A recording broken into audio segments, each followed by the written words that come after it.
Kisiuk wisdom. Kisiuk kukit. Kisiuk quiet. Kapinishkish. Ugakit kanchuke tashmiat. Good morning. Good afternoon. Good evening.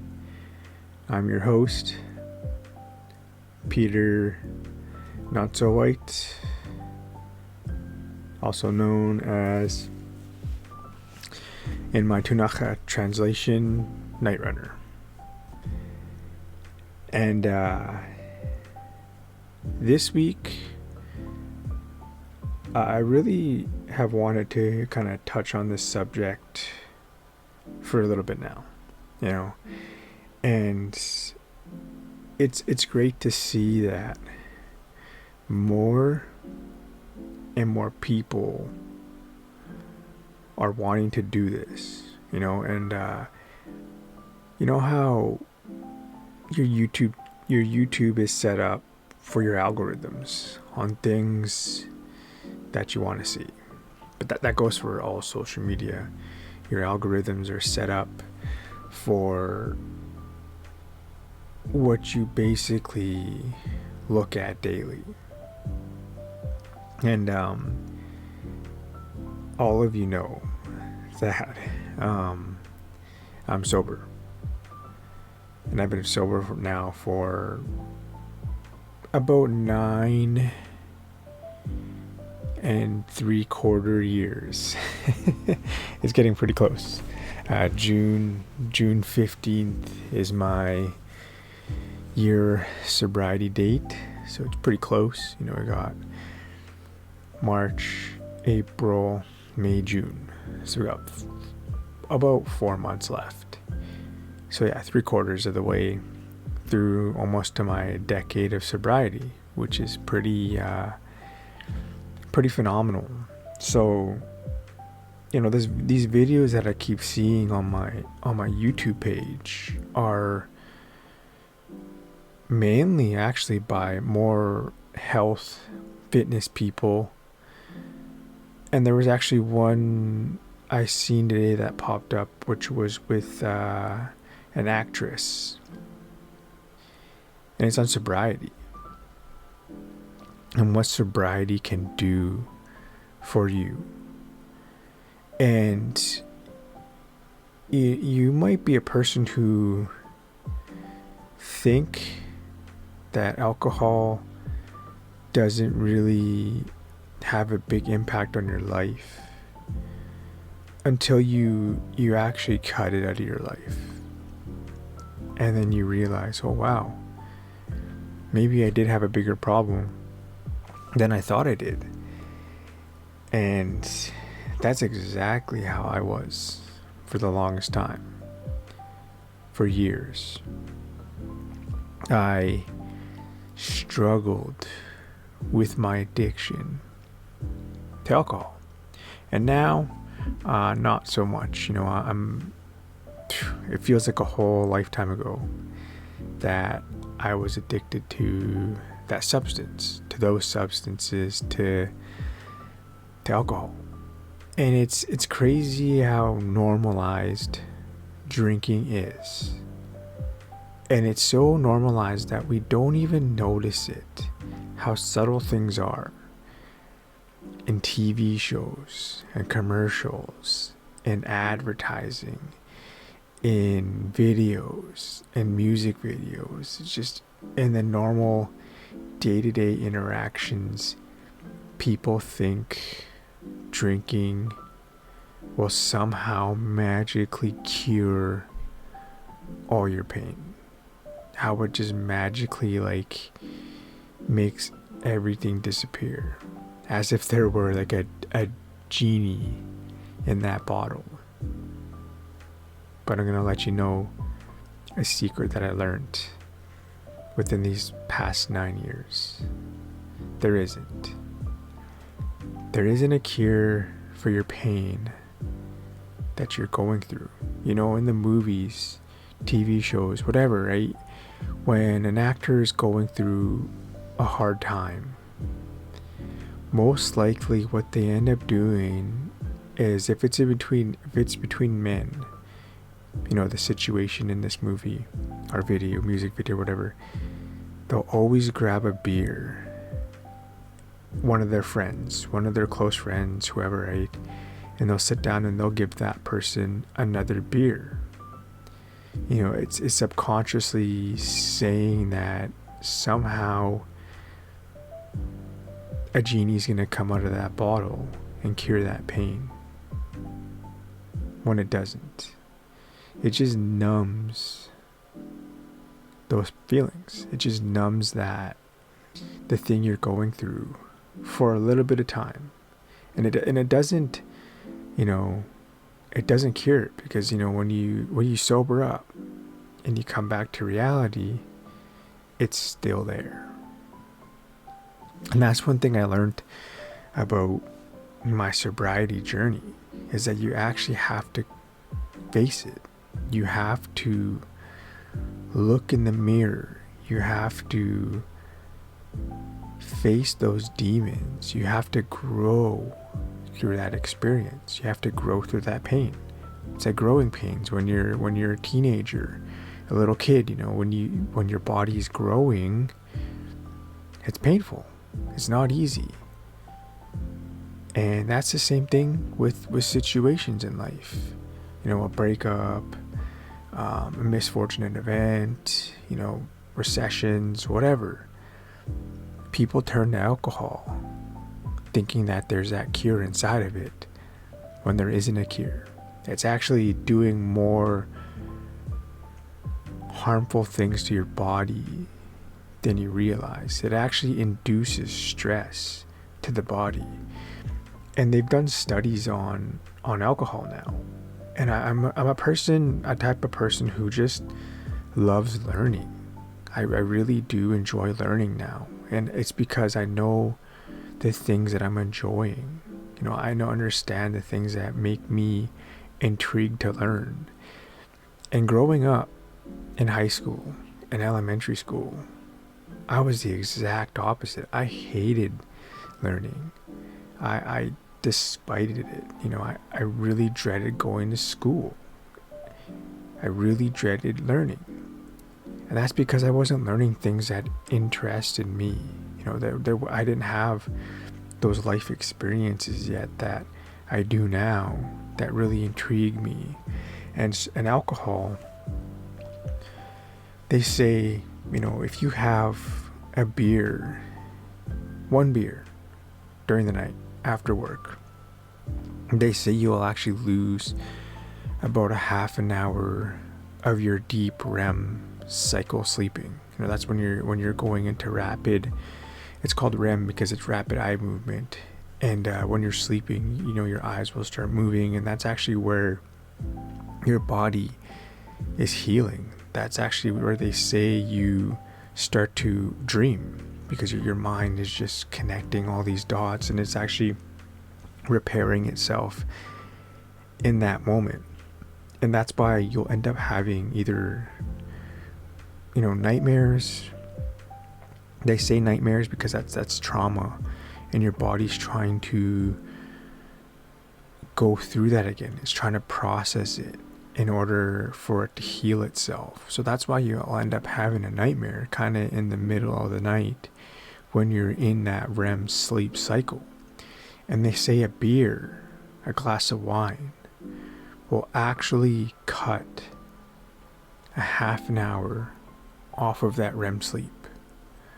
And we don't actually get very much REM sleep throughout the night. I think it's, if I can recall, it's about an hour and a half to 3 hours at the most you'll get out of REM sleep. which is very vital. And they say, if you can, try to get to sleep a little bit earlier in the night, because your body will only release so much melatonin before midnight. That's if you can, and if you can, limit your alcohol consumption throughout the week.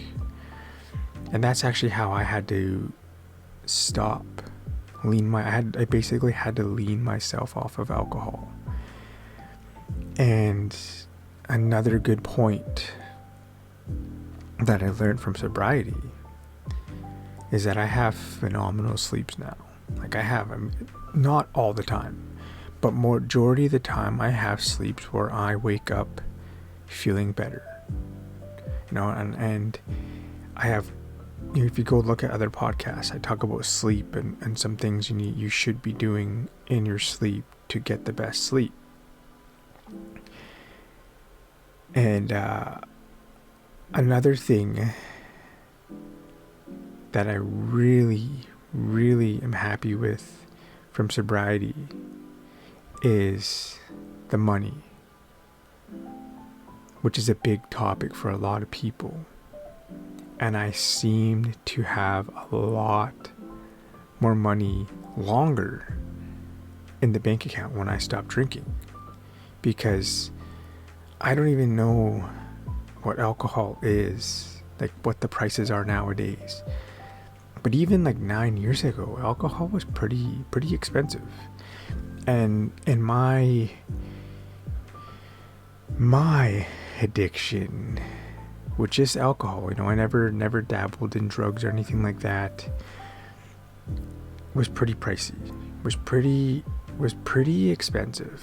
There'd be some nights where I would get a 40 pounder, which is like I think for you Americans is a half gallon, and I would get like a 30 pack of beer. And that would just be, some nights that would just be my prime. I would drink some of that to go to the bar. And then you go to the bar and you're spending triple that amount of money, because beer and alcohol are highly marketed when you go out. Like, you think about how much it would singly cost for a beer on a major scale. Let's just say you bought a 30 pack, then you divided that by 30. I believe it was like $50 for a 30 pack. So it's not very much what you're paying for when you're buying alcohol and booze at home. But then I was going to the bar and I was spending money. Like, I always had a drink in my hand, or two at times. And I was spending hundreds of dollars when I went to the bar. And then I'd go home and drink some more. And that would just be one night. Sometimes I would go out 2-3 nights in a row drinking. But I wouldn't always go out. Sometimes I'd be at house parties but I would always be drinking 2-3 nights in a row. And just think about how quickly that adds up. That adds up quick. And wherever you're at in your situation, if you do drink, think about how much money you actually spend a week on booze. And just imagine if you weren't actually spending that money, how much more money you would save to be able to invest into other things. So money is a big one. If you feel like you're living paycheck to paycheck, but you're the type of person who's still drinking, and you're still drinking fair amounts per week,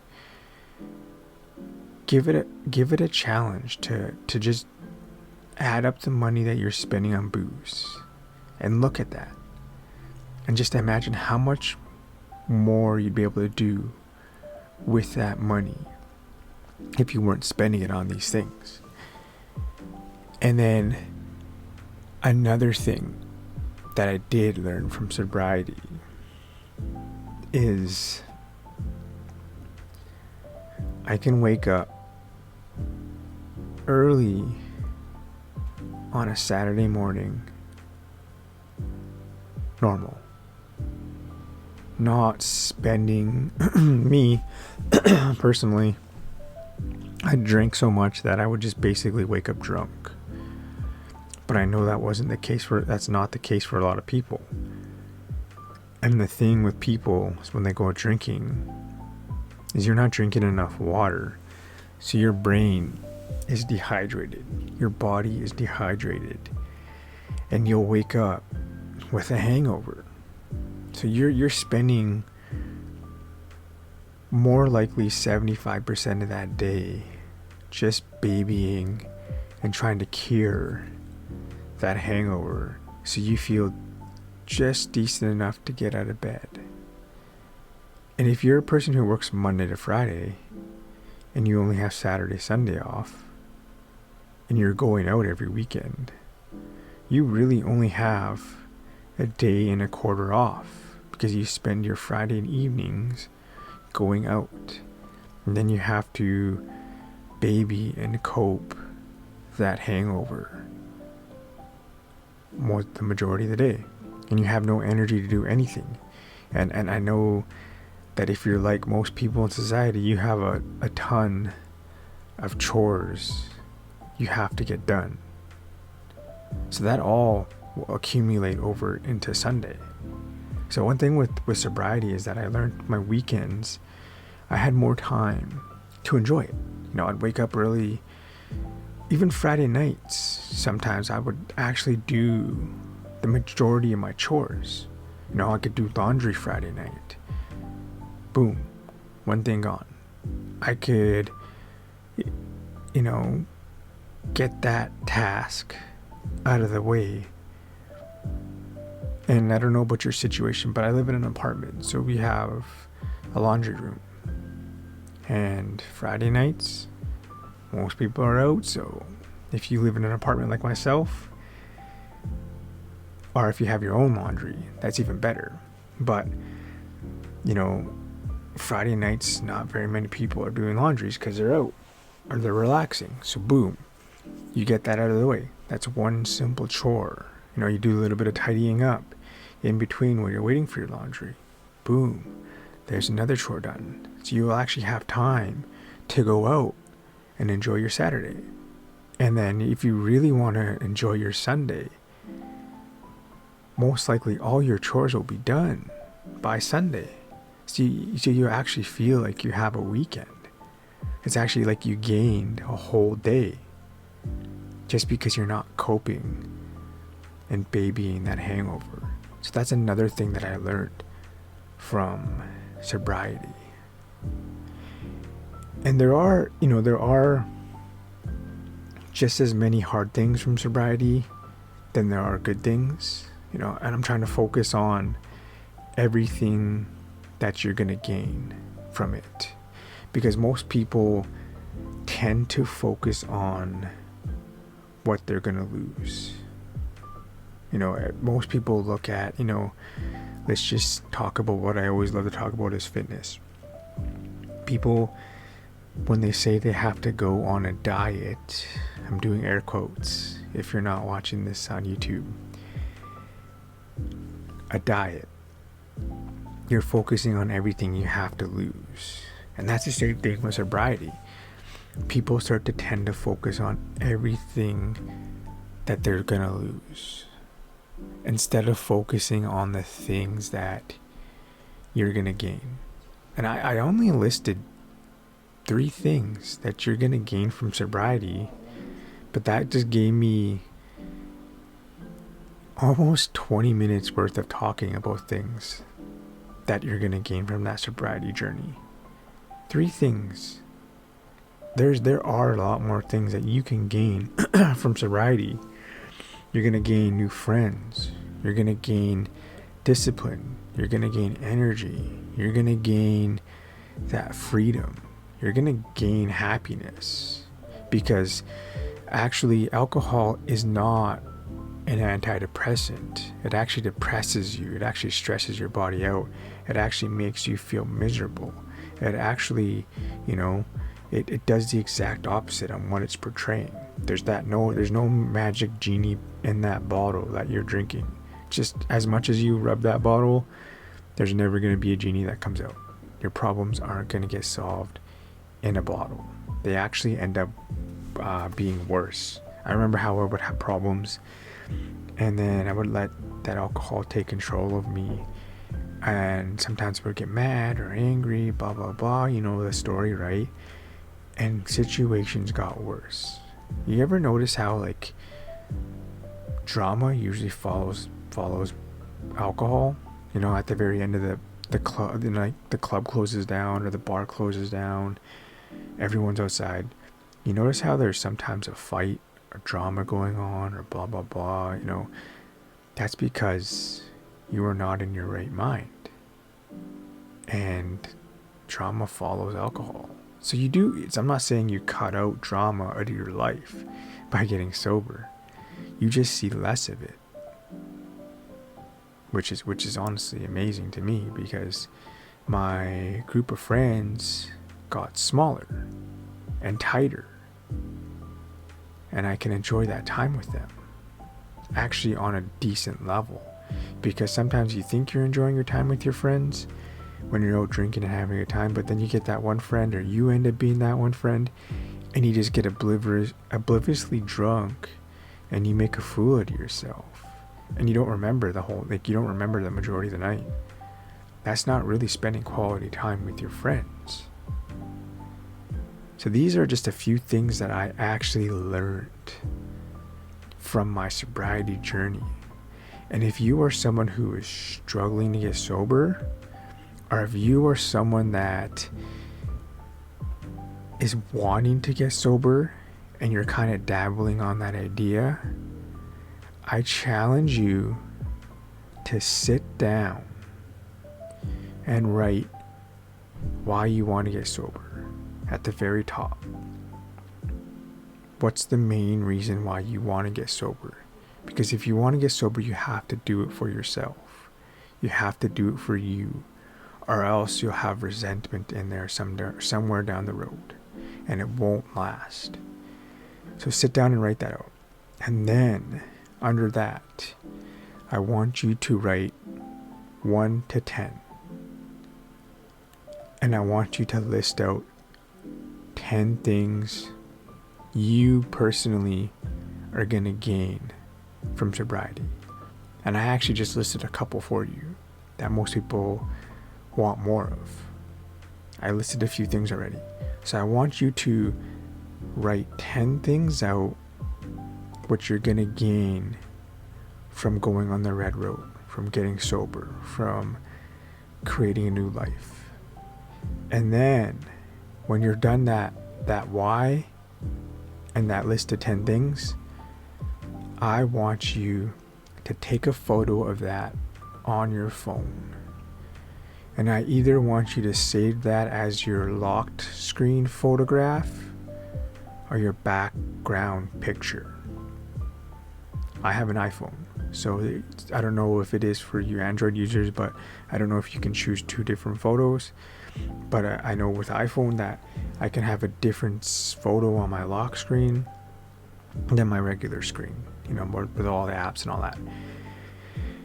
And I want you to save that as your background, because when you have a trigger, when times get hard, when you want to pick up a bottle, when you want to go out, because there will be times when that happens. You're human. It's normal. It's okay. I want you to sit down by yourself somewhere in a quiet area if you can. And I would like you to read that out aloud to yourself. Out, like as you were telling a story. Read it out aloud to yourself. Because that'll actually trigger something in your mind, and it'll flick that switch. Oh yeah, right. We sat down and this is why. This is why we set out on this journey. This is what I'm going to gain from this journey. If I go out, I'm going to lose some of these things on that list, and I'm not going to gain them. And this will snap you back. This will bring you out of that trigger. This will really help. And I didn't learn this when I first quit drinking. I wish, I can't go back in time, but I wish that I had learned that when I was getting sober. Because I did it I didn't do the AA program. And that's another program that can help you get sober by finding new people and a new community that will help uplift you and bring you up. But just remember that AA is a community that is there to help you. Some people will use AA as a crutch to create a new unhealthy habit. They have to go to meetings. They have to. It's like they have to do it or they'll relapse. Just remember that it's a crutch. It's there to help you walk until you can gain that strength in your leg or legs to be able to walk on your own. AA is a crutch. It's there to help you get sober and stay sober. But do the work they recommend in there. Do the 12 steps in that program. And that's another thing that I forgot to talk about is heal. If you're drinking for a reason that from your past or whatever, I recommend that you seek out help. You know, true help from a counselor, a therapist, someone where you can decipher through what has happened to you. Get professional help, because getting that professional help will allow you to heal and move on with whatever is holding you in that past. So read that out aloud and it will help you snap out of it. So I really hope that you got something out of this. And if you know someone who is struggling with sobriety and they want to get sober, please send them this video, because it will help them. It will honestly help. And like I said, I wish I would have known about that list thing when I first started, because it would have made my journey that much easier. I had tricks and tips that I had learned on my own, and I was kind of just doing it blindly. But that's why I'm here, to share that knowledge of things that would have helped me a little bit more and would have made it that much more easier to accomplish. So if you know someone, if you personally don't, personally suffer from alcohol and addiction with that, then send it to someone that you may know who's struggling, who wants to get sober, because it will help them. So with that, I'm going to end this podcast on Winnegit. Dagas, Sukani for tuning in. And I will check in with you next Wednesday. Take care. And remember, everything always happens for the right reasons. See you all next Wednesday, my wealthy warriors.